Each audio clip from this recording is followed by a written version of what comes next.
चाहते थे, जितनी भी शादियां हैं आपको बिना मंडप के जानते हैं मतलब मिलेगा जो है। पगड़ी नहीं बांधते और पगड़ी नहीं बांधते थे जो बस है। यही त्याग था। राम के ऊपर से ये छत मंदिर उनका तोड़ दिया था।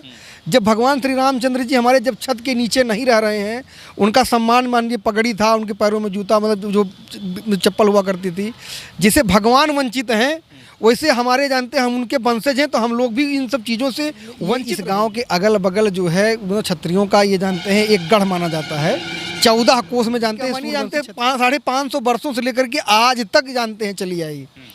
और इस लड़ाई का खत्म जो खात्मा हुआ है वो माननीय सुप्रीम कोर्ट न्यायालय के द्वारा उनके सामने कुछ थे नहीं, पर वो 90,000 क्षत्रिय थे जो उनके सामने बेजोड़ तरीके से लड़ाई की, क्योंकि उस समय बाबर ने अपना पूरा साम्राज्य हिंदुस्तान में स्थापित कर दिया। पुरुषोत्तम श्री रामचंद्र जी की 3 पीढ़ियां अभी हमारे साथ है। हम पहुंचे हैं मर्यादा पुरुषोत्तम श्री रामचंद्र जी के बगल वाले गांव में, और कहा जाता है कि इस गांव से उनका नाता रहा है, रिश्ता रहा है। इन्होंने अभी तक एक त्याग किया था और ये त्याग अब समाप्त होने जा रहा है, क्योंकि 22 जनवरी का प्राण प्रतिष्ठा होने जा रहा है।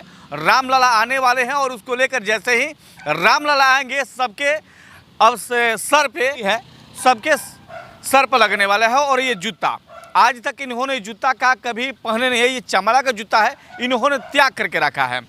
आखिर वजह क्या था दादा कि आप लोगों ने इसको त्याग कर दिया? वही वजह था जो आप कह रहे हैं कि जब तक वो रामचंद्र जी का भव्य मंदिर अयोध्या में नहीं प्रस्थापित होगा तब तक हम लोग इसको नहीं इस्तेमाल करेंगे।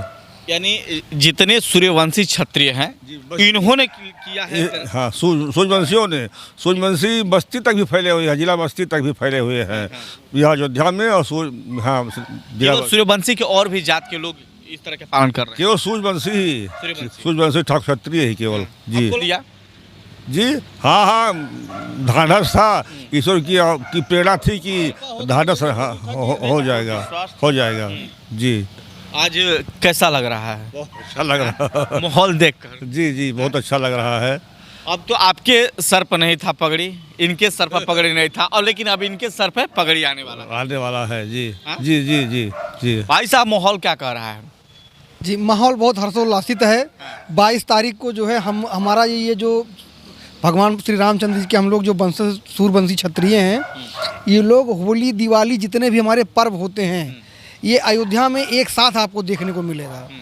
इतने हर्षोल्लासित लोग यहाँ पर हैं कि आप समझ लीजिएगा कि वो घर बनाना, रोडे चौड़ी होना, और जानते हैं रोजो घर को सजाना, मंदिरों को सजाना, साफ़ सफाई, इन सब चीज़ों पर विशेष ध्यान है। जैसे एक मतलब होता कि एक हमारे सनातन धर्म में एक नया त्यौहार जुड़ गया। 14 बरस के वनवास काट के मर्यादा पुरुषोत्तम श्री रामचंद्र जी त्रेता युग में आए थे, और उसी तरह से कलयुग का वनवास काट के लगता है क्या 500 वर्षों में भगवान श्री रामचंद्र जी वनवास काट करके आज अपने गर्भगृह में स्थापित हो रहे हैं 22 जनवरी को।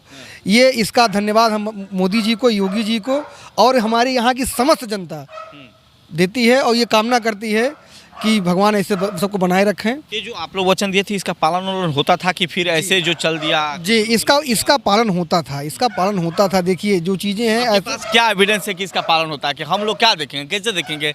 लोग जो आप बता रहे हैं तो इसका एविडेंस जो है, जैसे मान लीजिए अभी आप कहेंगे जानते हैं तो हम लोग शादी विवाह में जो मंडप होता था, जैसे लड़का हो या लड़की हो, जब उसका हल्दी का प्रोग्राम होता था या कुछ भी होता था जानते हैं, तो एविडेंस के तौर पर हम आपको दिखा सकते हैं कि हम लोग मंडप नहीं चाहते थे। जितनी भी शादियां हैं आपको बिना मंडप के जानते हैं मतलब मिलेगा जो है। और ये जो जूता वाला जानते हैं ये सब जो केवल चमड़ा का जूता नहीं पहनते, केवल चमड़े का जूता हम लोग नहीं पहनते थे, पगड़ी नहीं बांधते, और पगड़ी नहीं बांधते थे जो है। यही त्याग था। ये जी तो 22 तारीख से सभी कुछ लागू होता है। इसकी एक मान्यता थी कि भगवान श्री राम के ऊपर से ये छत मंदिर उनका तोड़ दिया था। जब भगवान श्री रामचंद्र जी हमारे जब छत के नीचे नहीं रह रहे हैं, उनका सम्मान मानिए पगड़ी था, उनके पैरों में जूता मतलब जो चप्पल हुआ करती थी, जिसे भगवान वंचित हैं वैसे हमारे जानते हैं हम उनके वंशज हैं, तो हम लोग भी इन सब चीज़ों से वंचित रहेंगे। अपने आप को रखें। बलिदान दिया है, कह रहे हैं कि इस गांव के 90,000 लोगों ने अपनी आहुति दिया था। देखिए इस गांव के अगल बगल जो है क्षत्रियों का ये जानते हैं एक गढ़ माना जाता है। 14 कोस में जानते हैं सूर्यवंशी क्षत्रिय जानते हैं। तो ये जो 90,000 सैनिकों का, जो इस गांव से 90,000 तो लोग हैं नहीं, जिससे इस गांव की 12,000 की आबादी है, मतलब ये वोटर आईडी में जो है, बाकी आबादी तो बहुत ज़्यादा है। अगल बगल के जो ये मतलब जैसे मान ली भीटी राजा हुआ करते थे, ये बगल के जो गांव हुआ करते थे, सभी गांवों से मिला करके बहुत 90,000 लोगों ने अपना त्याग बलिदान दिया है। और ये लड़ाई एक बार की नहीं है, ये मतलब प्रति वर्ष क्या मानिए जानते हैं 550 वर्षों से लेकर के आज तक जानते हैं चली आई।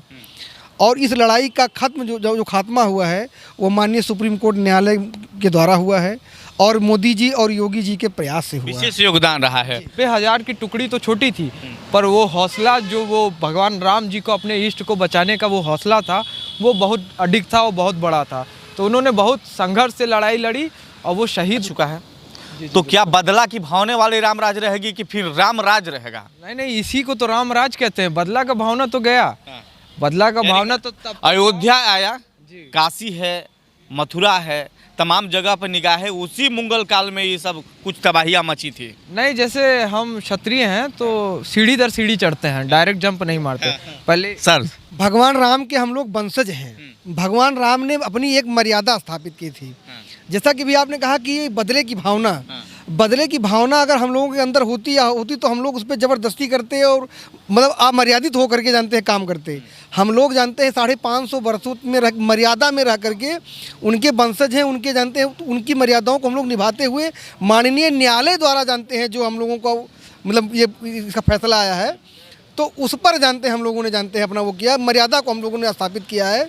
और ये आप जानिए कि हम लोग बदले की भावना नहीं, सभी राम राज्य जैसे जो राम राज्य जो त्रेता में जो एक राम राज्य हुआ करता था, वो जिसमें हर प्राणी जानते हैं, हर प्राणी से प्यार करे, हर समाज के लोग, हर लोगों को जोड़ते हुए सबको जानते सुखी रखने का प्रयास है हम लोगों का।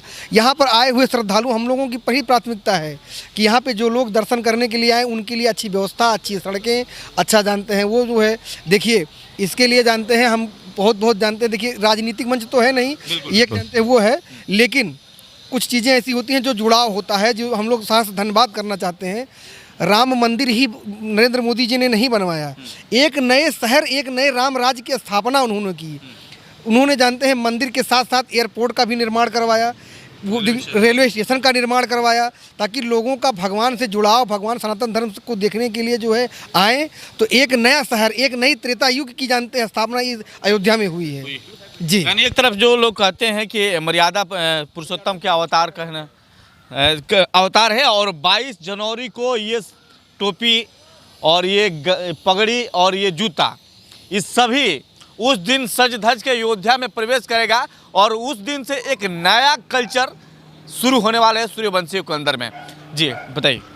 जी वही मैं आपको बताना चाहता हूँ। आपने अभी एक शब्द प्रयोग किया घुटने टेका, जो हमें और हमारे समाज को भी याद अभी देखिए बता रहे कुछ लोगों ने इस बात को अभी भी जिक्र कर रहे हैं। नहीं, जो जिक्र कर रहे होंगे वो सूर्यवंशी क्षत्रिय नहीं होंगे।